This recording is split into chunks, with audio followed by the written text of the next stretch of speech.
दोवा हमें demon slayer season 3 episode 1 में introduce कराया जाता है और वो एक बहुत फ़नी डीमन होता है और वो अपर रैंक 2 होता है। अकाज़ा उसे बहुत हेट करता है और उसे पंच भी मारता है, पर दोमा को कुछ फ़र्क ही नहीं होता, जबकि वो बोलता है कि तुम थोड़े ताकतवर हो गए हो। दोमा बचपन से ये बहुत रेनबो कलर के आई पे पैदा होता है और उसे लोग देवता की तरह देखते हैं और उसे उसकी काफ़ी शहंशाह करते हैं। पर उसके जो पापा हैं वो काफ़ी बुरे इंसान थे, इसलिए उसकी मम्मी उसे मार देती हैं गुस्से के कारण, और उसके बाद खुद को भी जहर डाल के मार देती हैं। दोमा को कोई फ़र्क ही नहीं पड़ता है, जबकि वो कहता है ये पता नहीं क्या आ गया है। और दोमा एक बचपन से ही ऐसा बच्चा था जिसको ज़्यादा कुछ चीज़ों के फ़र्क ही नहीं पड़ता था, उसे बस रहना था।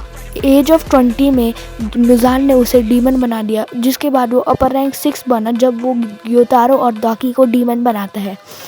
पर ऐसे ही अपर रैंक 6 से वो जब ग्योतारो और दाकी को बदल देता है, जबकि ग्योतारो जब मरने ही वाला था दाकी को लेके, तो फिर दोमा उसे एक अपॉर्चुनिटी देता है, जिसे ग्योतारो बहुत खुश होता है और फिर वो डीमन बन के अपर रैंक 6 बन जाता है। फिर दोमा यानी कि मुज़ान का ये बहुत अच्छा डीमन, जिसे वो मुज़ान हेट करता है वैसे उसे, पर फिर वो अपर रैंक 2 बन जाता है। उसने इनोसुके की मम्मी को भी मारा है और वो एक ऐसा डीमन है जिस पे कोई इमोशन नहीं है। उसने शिनोबू की बड़ी बहन कनाई को भी मारा है, तब भी उसे कोई फ़र्क नहीं पड़ा। वो सिर्फ अपने कैसल में रहता है जिसके उसके भक्त भी रहते हैं।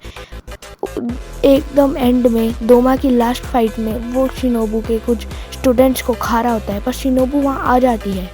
वो कहता है वाह एक और लड़की आ गई। अब वो उसे भी खाना चाहता था और वो दोमा एक लड़की को चुप रहने के लिए करता है, पर शिनोबू उसे बचा देती है। पर शिनोबू रियलाइज़ करती है कि वो काफ़ी लेट हो गई थी क्योंकि वो ऑलरेडी कट गई थी। इससे शिनोबू को पता चलता है दोमा कितना ज़्यादा पावरफुल है। अपर रैंक 2 के होने से उसे दिमाग तो नहीं पर ताकतवर बहुत था। शिनोबू बहुत ज़्यादा गुस्सा हो जाती है और बोलती है तुम ही वही हो जिसने मेरी बड़ी बहन कनाई को मारा था बहुत पहले।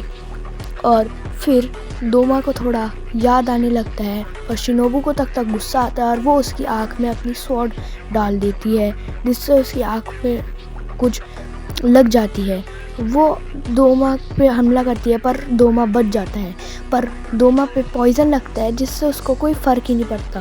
पर जब दोमा उसे खा लेता है एंड में, तो उसे पॉइज़न का फ़र्क पड़ने लगता है और वो एक बहुत खतरनाक ब्लड डीमन आर्ट आइस वाली से कर सकता है, जिससे आइस से वो अपने क्लोन्स भी बना सकता है और एक बुद्धा भी स्टैचू बना सकता है जिसके ऊपर वो रह सकता है। फिर जब शिनोबू मर गई थी, लास्ट में कनाओ और इनोसुके ने उसकी गर्दन काट दी थी।